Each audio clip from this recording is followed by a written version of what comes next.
tentang aljabar boolean, yang mana konsep dan sejarahnya bakal dijelaskan sama Nadia Ayu Putri. Halo teman-teman semuanya.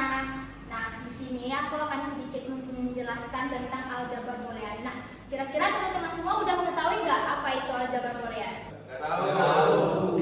Nah, karena teman-teman semua pada belum tahu, jadi aljabar boolean itu adalah sistem logika yang memiliki dua nilai. Nah, yang pertama yaitu satu, itu artinya benar, dan nol artinya itu salah.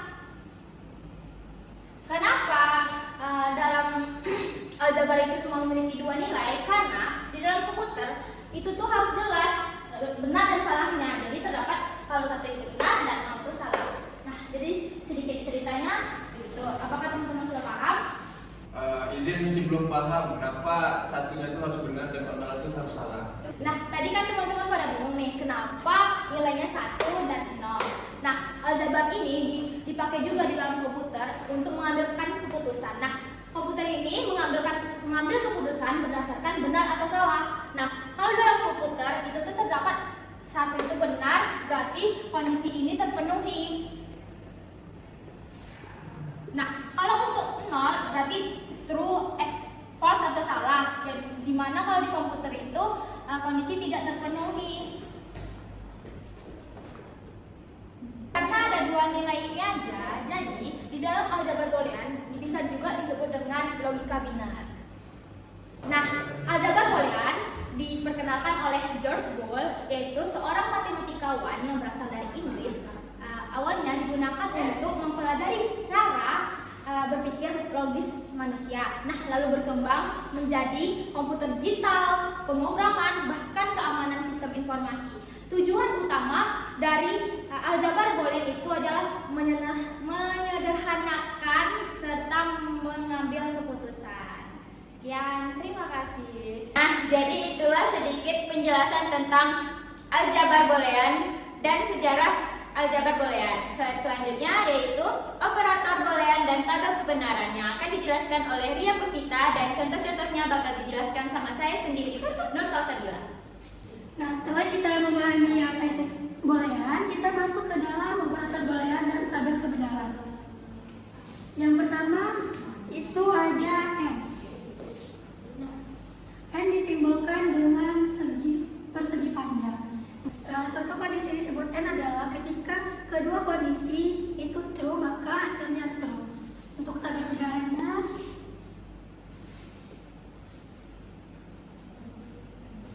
masukkan tabel kebenaran dari N. True, ketika A true, B true, maka hasil dari A and B, maka hasilnya true.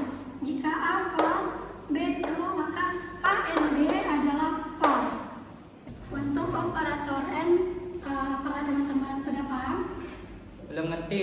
Oke, kalau misalnya teman-teman masih belum paham, kita akan masukkan operator ini ke dalam contoh supaya teman-teman bisa lebih memahaminya. Nah, untuk contohnya akan dijelaskan oleh Salsa. Nah, sebagai contoh sederhananya, A yaitu status mahasiswa aktif dan B UKT sudah lunas. Jika status mahasiswa aktif, maka UKT sudah lunas itu kan kalau kayak gini kan itu true sama true tuh. Kalau status mahasiswa aktif tapi belum bayar UKT berarti false. Sini true, sini false. Maka setiap ada satu yang nilainya tuh nol atau salah, itu bakal nilainya itu false. Nah, jika statusnya tidak aktif, itu nilainya kan false. Dan UKT juga belum lunas, maka hasilnya yaitu false. Gimana teman-teman? Jadi gitu. Sekarang udah paham. Baik, kita langsung masuk ke operator boolean kedua, yaitu OR. OR itu dilambangkan dengan tanda tambah. Jika salah satu kondisi benar atau kedua kondisi benar, maka hasilnya akan benar. Nah, ini akan masuk ke dalam tabel kebenarannya. Jika A true, B true, maka A or B adalah true. Jika A true dan B false, maka A or B adalah true. Kemudian yang ketiga, jika A false, B true, maka A or B adalah true. Yang terakhir, jika A false dan B false, maka hasilnya adalah false. Nah, jadi kalau yang or nih, true ketemu true itu hasilnya true. Setiap ada true, berarti hasilnya itu tetap true, kecuali dua-duanya itu salah, false. Walaupun cuma satu yang false di sini, salah satunya false, tapi ada true-nya, itu jawabannya true, itu or. Tapi kalau yang N tadi itu setiap ada false, itu hasilnya false. Ngerti? Ngerti kan? Iya nih. Oke. Sip. Nah, kalau not itu kebalikan. Kalau misalnya A true, maka not A false. Jika A false, maka not A-nya itu true. Nah, paham? Dia cuma kebalikan dari A-nya aja. Nah, ya, operator yang selanjutnya adalah dan itu kebalikan dari N. Jika N semua kondisi harus benar, nah dan ini kedua kondisinya tuh harus false atau salah untuk menghasilkan kondisi false. Nah, jadi teman-teman, contoh sederhananya itu ketika kita mau mengakses login. Jika passwordnya benar dan username-nya benar, maka hasilnya tuh true. Kenapa hasilnya true? Karena kita tuh harus menghasilkan tidak bisa diakses. Itu contoh sederhananya. Karena dia kebalikan dari N. N itu kan tadi true ketemu true, hasilnya true. Nah, sekarang ini kebalikan dari N. Maka true ketemu true, hasilnya false. True ketemu false, true. False ketemu true,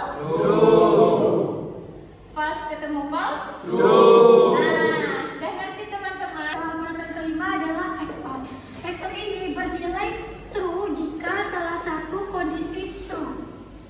Nah, yang ini jika A true, B true, maka A XOR B adalah False. jika A true, B false, A XOR B True. jika A false, B true, A XOR B adalah True. jika A false, B false, maka A XOR B adalah Kira-kira teman-teman udah mengerti belum ini? Udah. Udah atau masih ragu? Udah. Kalau udah nggak perlu aku jelaskan lagi nih. Serius nih, asli. Iya nih. Asli. Kenapa true ketemu true hasilnya false?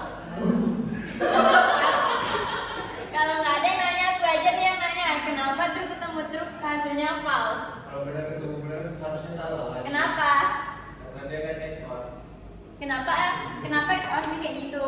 Kan dia dibilang gitu, menilai T jika salah satu kondisi T. Oke. Kenapa? Nah, selanjutnya kenapa false ketemu false hasilnya false? Karena dia kan nggak T. Iya enggak? Karena tidak ada nilai kebenarannya. Oh. Ya. Contoh sederhananya itu pada saat kita pembayaran tunai. Itu ada tunai dan transfer. Nah, kalau kita melakukan transfer, terus ada bayar tunai juga, transfer kedua-duanya nggak bisa kan? Nah, makanya hasilnya false. Kalau dia tuh harus pilih salah satu. Ini kalau kita transfer, terus yang satunya tuh nggak bayar kan? Bisa kan? Nah, kalau kita nggak bayar dua-duanya nih, nggak ada terjadi apa-apa kan? Makanya hasilnya false. Kayak ada mengerti tuh? Oke. lanjut ke operator terakhir. Nah, operator terakhir ini adalah NOR.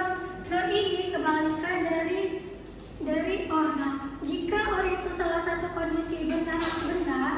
maka NOR ini jika salah satu kondisi salah, maka hasilnya adalah tetap salah. Nah, ini contohnya jika A true, B true, maka A NOR B hasilnya False. Iya, false. sepi kali. Terus jika A true, B false, maka A NOR B adalah False. jika A false, B true, maka A NOR B adalah False. Terus jika A false, B false, maka A NOR B adalah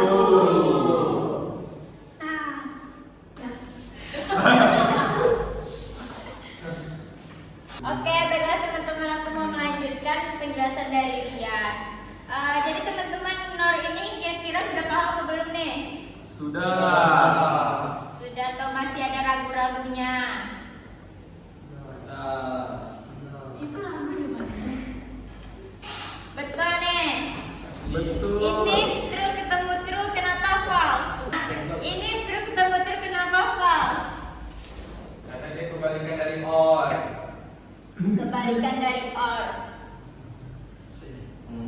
Jadi kalau T ketemu T itu menjadi false. Nah, Jadi kita kalau lagu kita malu-maluin aja. ya, ini true ketemu false, kenapa false? Karena kan dia apa ya? Nah, kalau di sini jika salah satu kondisi T, maka kedua T maka hasilnya akan T, ya kan? Nah, sama juga di sini. Katanya kan kebalikan tuh. Jika T ketemu T, maka hasilnya false. Contoh sederhananya ketika kita mau akses si kuli. Jika dalam masa jam kerja atau masa aktif, A-nya ini masa aktif, B-nya ini masa maintenance. Pada saat kita mau mengakses, nggak bisa kan kedua-duanya itu harus sama-sama bekerja, ya kan? Nah, itulah kalau kedua-duanya bekerja maka tidak bisa diakses. Kalau salah satu masih ada yang bekerja, maka hasilnya tetap tidak bisa diakses. Misalnya tuh kita tuh pada saat jam kerja, ya, terus iya nggak sih? Ya kayak gitulah. Nah, kalau sama-samanya mati bisa diakses. Kira-kira sudah paham teman-teman? Iya nih. Sudah. Oke. Nah, jadi itulah operator boolean dan tabel kebenaran beserta contoh-contohnya. Semoga teman-teman mengerti lah ya. Selanjutnya yaitu hukum-hukum boolean yang akan dijelaskan oleh Talita Delana Dila kepada Dela dipersilakan.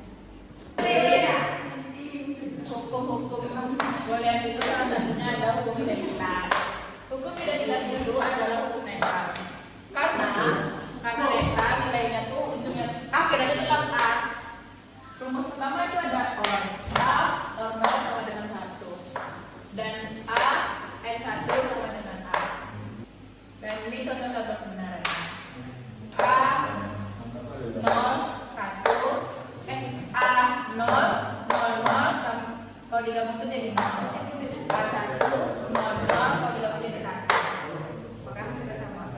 Ini untuk tabel kebenaran yang jadi contohnya itu ada A diketahui A itu sama dengan lampu menyala.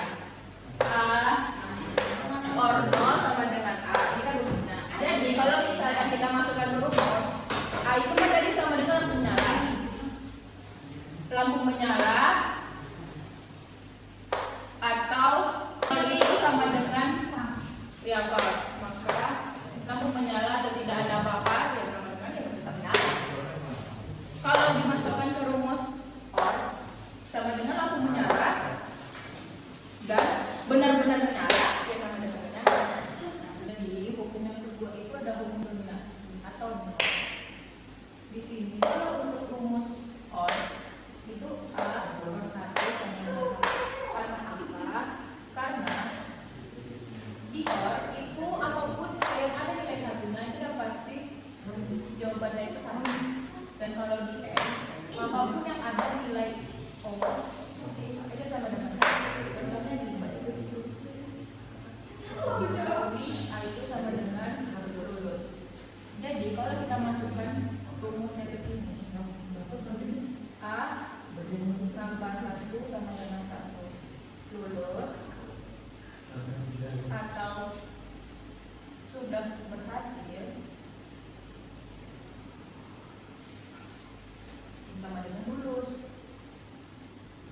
Dan kalau kita memakai rumus OR, jadinya lulus dan tidak berhasil ya sama dengan tidak lulus. Nah, itu.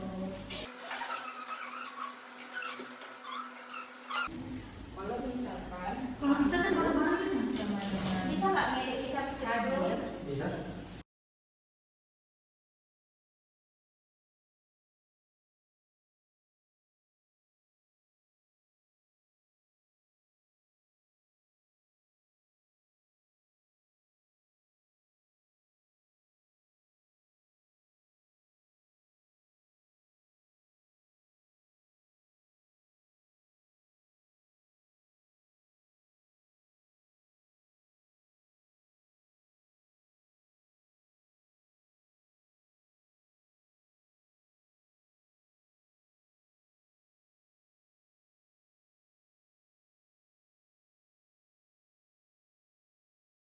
kalau misalnya variabel awal yang sama, udah itu tetap sama.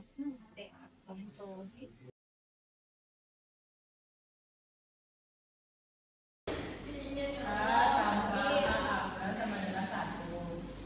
Ini untuk rumus Ini nggak ada case-nya, Pak. SA aksa sama dengan 0. Ini untuk rumus N. Kalau misalkan variabel A itu digabung dengan OR, itu hasilnya akan selalu benar. Dan kalau misalkan digabung dengan N, itu hasilnya akan selalu salah. Contohnya begini.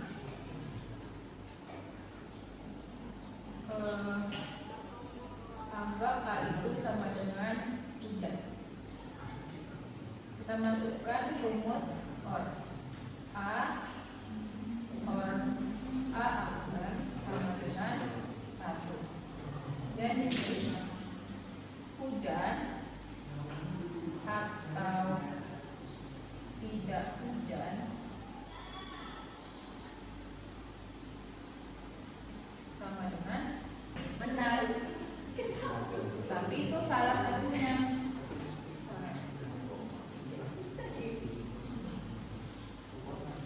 Dan kalau kita masukkan di rumus OR, A OR A aksen sama dengan OR itu sama dengan hujan dan tidak hujan sama dengan salah.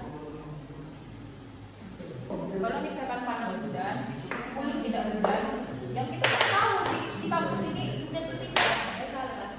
Tuh. Nah, jadi untuk hukum nomor dan itu sama dengan dan kalau B sama dengan kalau misalkan bukan A atau B, maka secara itu Kamu gimana cara ngecasnya? ya Nanti aku Mau lah dulu HP ini kalau gitu. terjadi apa-apa dan yang B Nanti ada juga tidak terjadi apa-apa. Dan juga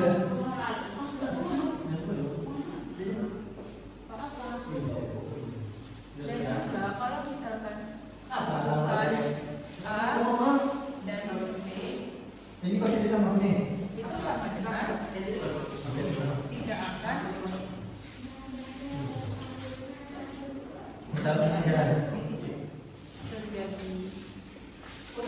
terjadi apa keduanya, hanya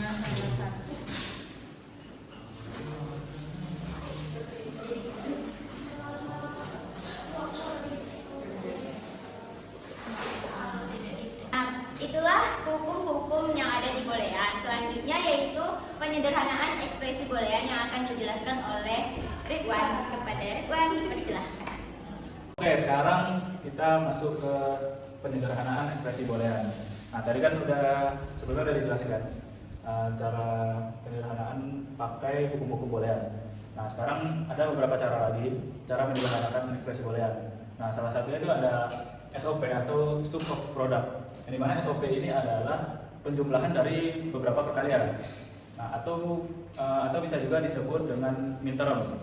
Nah, biar lebih paham lagi, langsung aja kita pakai contoh sederhananya. Nah, di sini kita punya soal F sama dengan A and B or A and B komplement. Nah, karena A di sini sama dengan yang di sini, itu bisa kita faktorkan sehingga kita mendapatkan hasil F sama dengan A dan B or B komplement. Nah, di sini kan ada B dan or komplement nih. Nah, ini tuh bisa kita sederhanakan lagi pakai hukum komplement kayak yang udah dijelasin tadi kan, sehingga B or B komplement itu menghasilkan nilai 1. Nah, sehingga nilai F nya ini sama dengan A N 1. A dan 1 ini hasilnya kan sama dengan A. Nah, jadi hasil dari SOP dari soal ini itu F sama dengan A. Nah, jadi lebih sederhana kan, lebih pendek.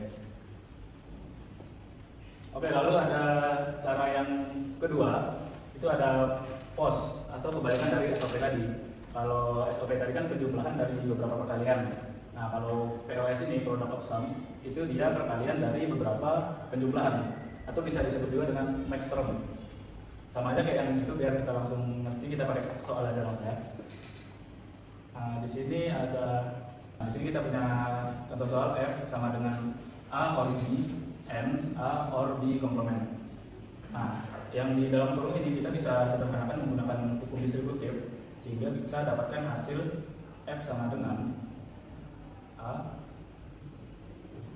B or N B komplement. Nah, karena B N B komplement itu hasilnya 0 kayak yang udah dijelasin sebelumnya, maka nilai F ini tadi sama dengan A plus 0. A plus 0 ini sama dengan A.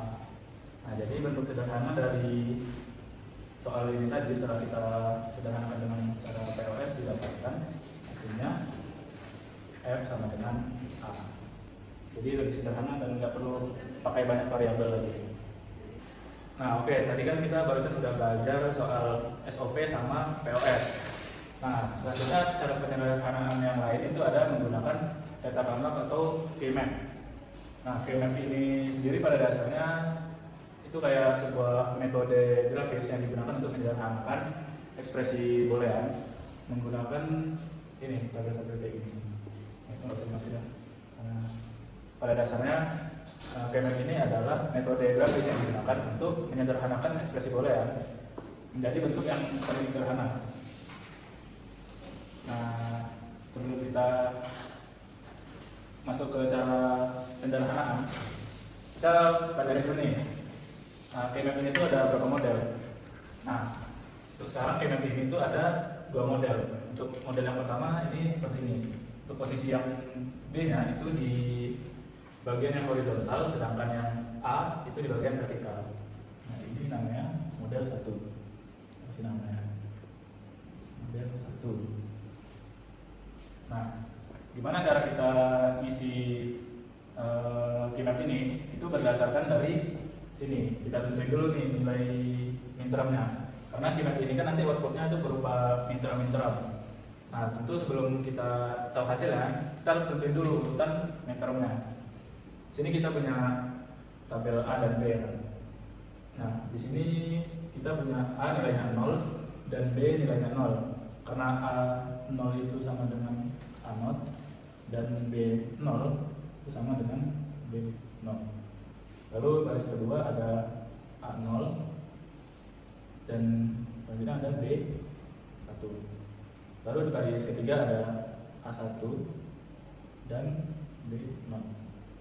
Baris keempat ada A1 dan B1. Nah, gimana kita cara nentuin ini tuh midterm keberapa? Midterm ke 0, 1, 2, atau 3? Nah, sebenarnya kita bisa pakai perhitungan biner. Tapi di sini ada cara yang mungkin bisa dibilang mudah dipahami lah. Kita ngitungnya dari dua kotak ini aja. Jadi yang kita ambil itu yang punya nilai 1. Nah, dan baris yang di sini itu nilainya 1, di sini itu nilainya 2, lalu seterusnya 1, 2, 4, 8 dan seterusnya.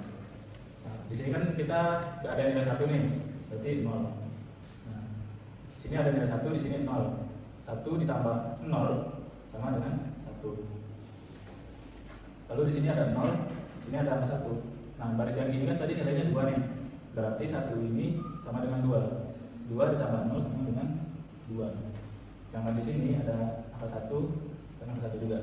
Jadi 2 ditambah 1 sama dengan 3.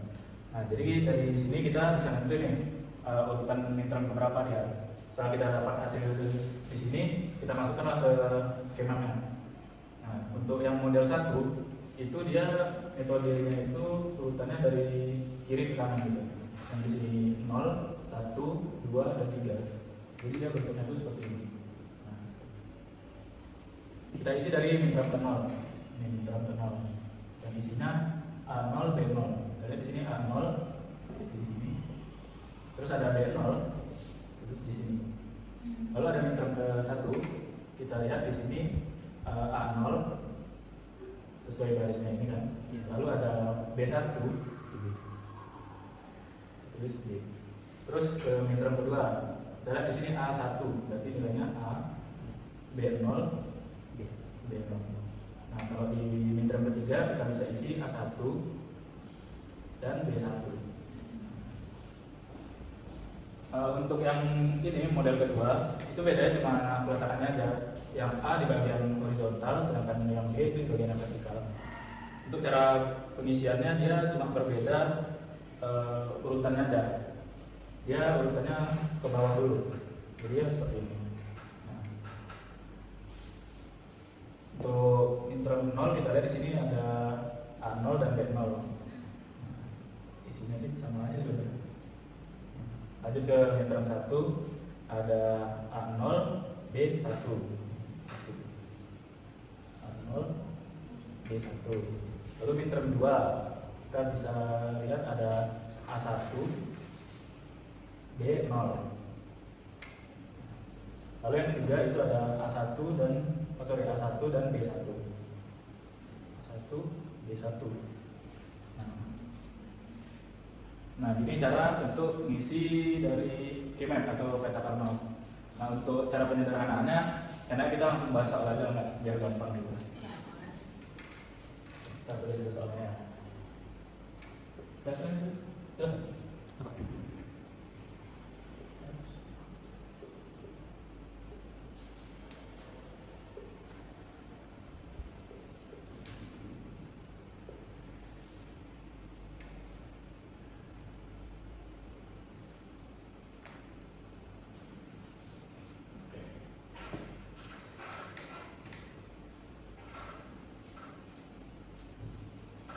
Oke, di sini kita punya soal F sama dengan A dan B ditambah A0 dan B ditambah A dan B0. Nah, kita bisa buat kotak map value yang mungkin gini dulu untuk nentuin midtermnya dulu. Bisa kita buat ini aja deh. A, B.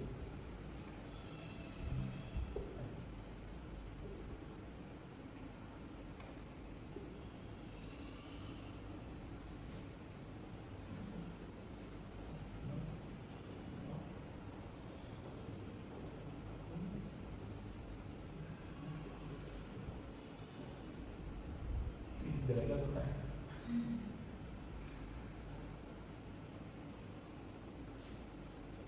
Oke. Nah, urutan midtermnya tadi udah tahu ya di sini 0, 1, 2 dan 3. Kita lihat di sini A, B. AB itu kan berarti A1, B1. Itu yang di sini. Berarti ini adalah M3 atau midterm 3. B.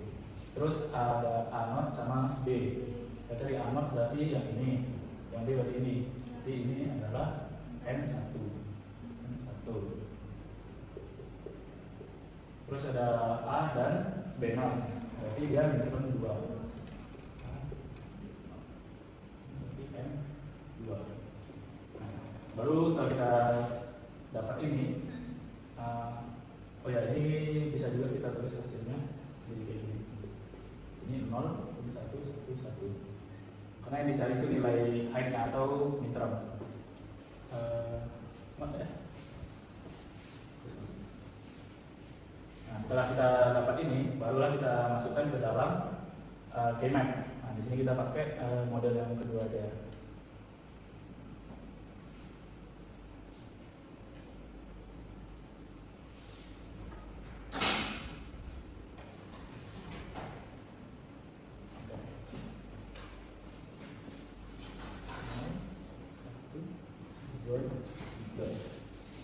Nah, hasil yang dari sini tadi tinggal kita masukin aja.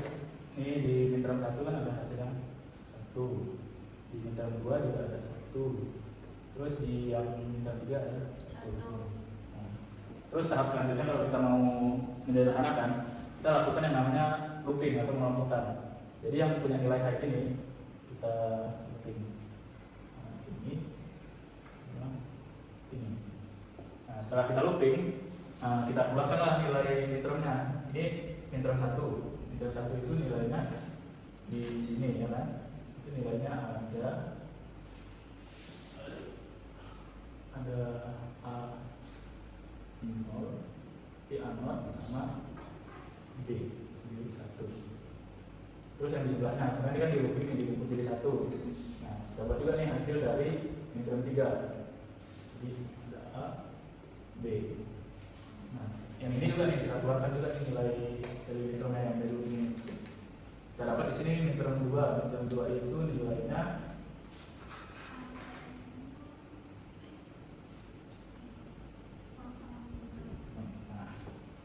A1 dan B0. Terus yang di bawahnya juga kita keluarkan midterm 3-nya B. Nah, setelah kita keluarkan nilai midtermnya, untuk nilai variabel yang berbeda itu kita eliminasi. Nah, di sini kan kita bisa lihat nih. Ini kan B-nya ini sama nih, B dan B, ini ada A0 dan A. Nah, kalau yang berbeda kita eliminasi. Jadi yang tersisa hanya B. Nah, sama juga kayak gini. Itu yang berbeda kan ada di B0 sama B. Jadi kita eliminasi yang ini. Jadi yang tersisa hanya A. Jadi bentuk sederhana dari soal yang ini itu sama dengan F sama dengan A plus B. Nah, jadi seperti ini. Untuk biar lebih enak lagi kan kita bisa pakai juga gerbang gitu, gerbang biar nampak gitu bentuk penyederhanaannya. Kita pakai gerbang. Kita hapus dulu.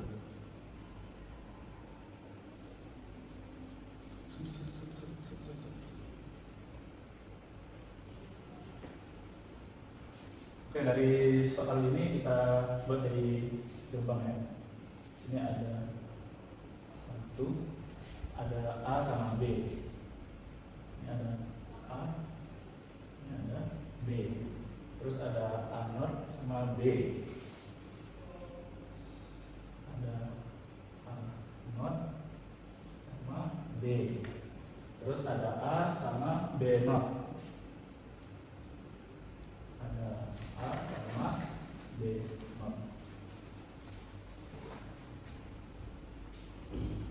Baru di sini operator or-nya.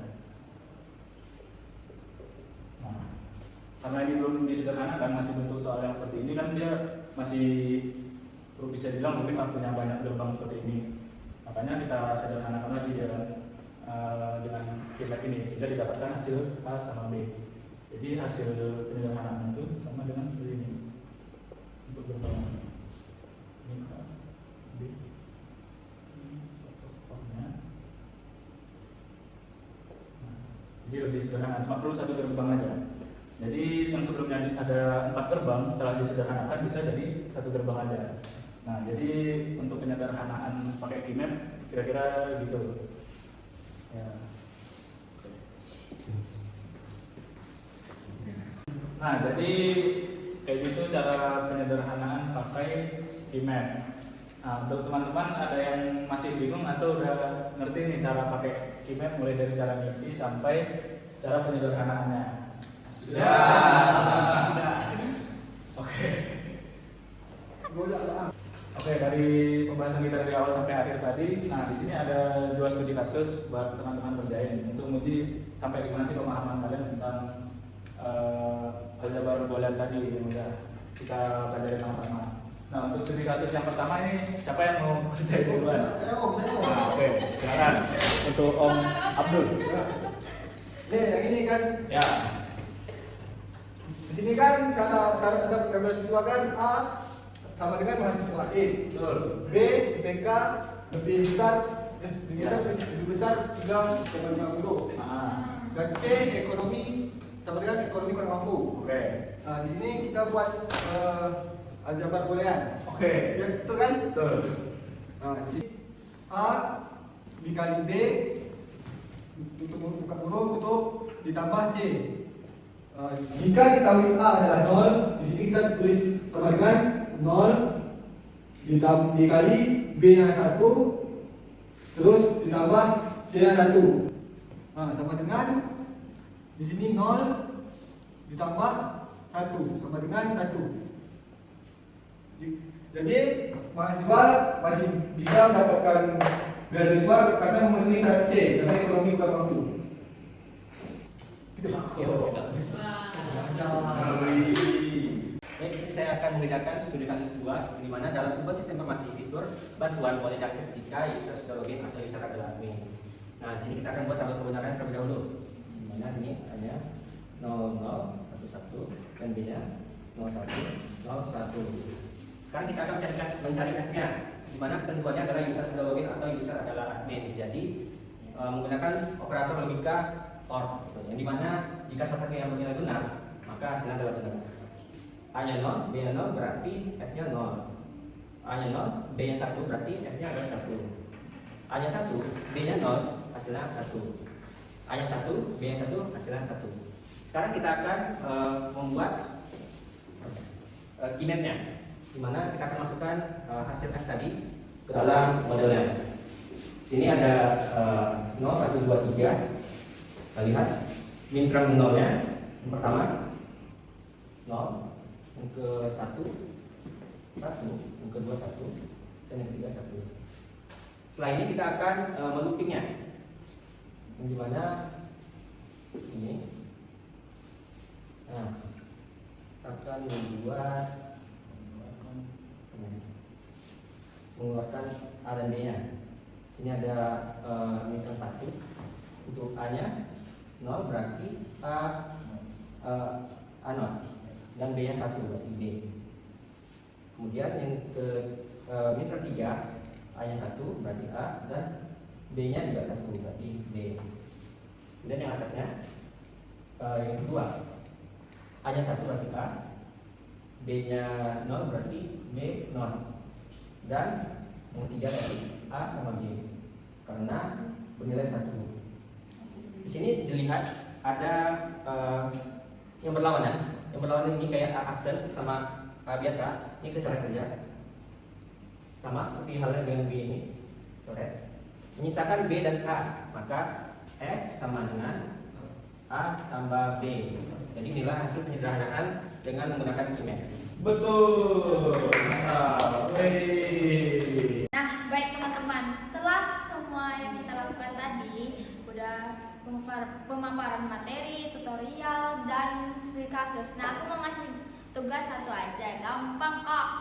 Yang pertama, diketahui A sama dengan 1, B sama dengan 0. Nah, tentukan A and B. Yang kedua A or B, dan ketiga itu not B. Oke. Mari. Nah.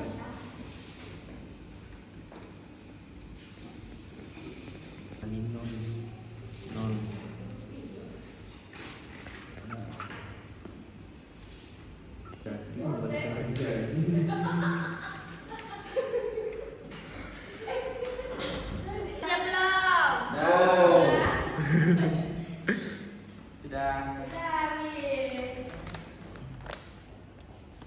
Oke, hasilnya betul. Wah.